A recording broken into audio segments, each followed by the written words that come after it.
Dietrich Haddon with Be Like Jesus on Get Up Mornings.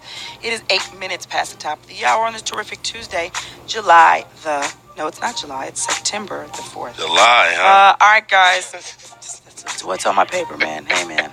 I'm reading my notes. I'm excited because we have a new segment today, and it's called the No Judgment Zone. Many times in our lives, we don't get the opportunity to tell the real testimony. We tell, you woke me up this morning, I'm glad I got blessed with this, but we don't really get a chance to tell where we come from. So this is the No Judgment Zone, where you can tell what you've been through and tell what God brought you out of, and tell the deliverance and the freedom, and not be judged right here on Get Up Morning. So joining us today is Danielle Williams-McCord. She's an Atlanta-based minister, author, and empowerment speaker. She's joining us this morning to share her testimony. You can read about it in her book and the play by the same name, From Porn to the Pulpit. Good morning, Danielle McCord. Good morning. Good morning. How are you? I'm good. Thank you so much for having me. Absolutely. I'm honored to have you here this morning. So as I understand, you are a minister now, but at 8, you were molested. Yes, ma'am. Tried to kill, your father was mentally ill and he tried to kill you at 10. At 14, you got pregnant by a 27-year-old pimp. By 14, you were a stripper. By 15, you were a prostitute. And by 18, you were doing porn. How does that happen to a young girl? I always tell people when they hear stories like that of porn stars and strippers that there's always a story behind that, and you just told mine. The first time I was ever introduced to prostitution was by a choir member in my church, and that's where it all started.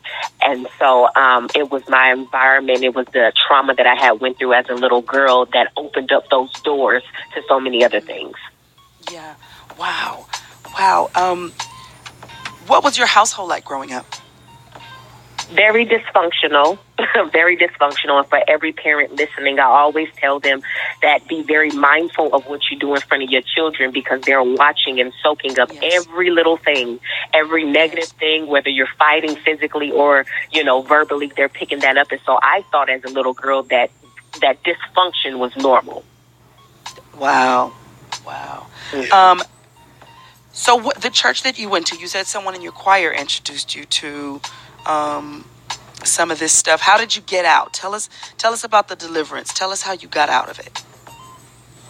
So the changing point for me, and yes, I was growing up in church. I grew up in church, even though I got into the porn industry and was dancing. I never left church. But while I was there, I used to sing. And so my choir member introduced me to prostitution, and that led down to drugs, alcohol, pornography, and everything else. But the breaking point for me was I got a chance to travel a lot while I was in that industry, and I ended up going to New York. And this man ended up locking me up in a basement and beating me for 3 weeks, raping me, everything you can think of. And while I was in that basement, something said pray, because I was a hypocrite Christian. I was one of those that went to church, but I lived a double lifestyle. But while I was in that basement, I asked God to save my life. If he got me out of this, I'll change my life for him. Just don't let me die. 3 days later, his friend ended up coming to that basement looking for him and found me. I ended up getting out of New York and going back to Los Angeles, and I never looked back. And from that's where the mentorship and the ministry all began. What would you say to someone going through something similar like this? Get out. There's another way. I started to believe that I could be nothing more than what I was because of things that people told me, you'll never be more than this or that, or you're just like so-and-so. And so once I stopped listening to that and learned how to listen to God and knew that there was another way, all these other doors started opening. So to every young woman who is battling with the lifestyle, I just wanted to tell you that I've been there, and if there was a way for me to get out, there's a way for you to get out, and there's another opportunity, and there's another life to live. That doesn't have to be it.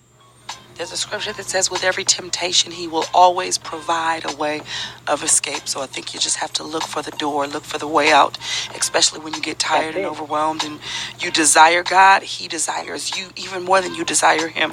I'm so glad you've been on with us. So this has also become a play. Tell us about the play. Yes, ma'am. So the testimony turned into a book, and then the book turned into a stage play from Porn to the Pulpit.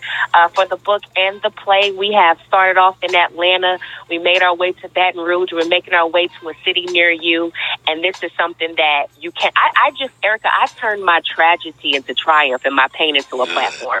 That's all I did. I wanted, I'm not church. I'm not religious. I'm from Compton, California. I didn't want to come beating people on their head with a Bible. I wanted to reach those outside of the church. Yes. I wanted to reach those outside of the four walls. And so some prostitutes would never walk into your revival, but they may pick up a book. They may never walk into a conference, but they may go to a play. And that's why I turned my testimony into a book and a play. Wow. We've been talking to author, speaker, and minister Danielle Williams-McCord.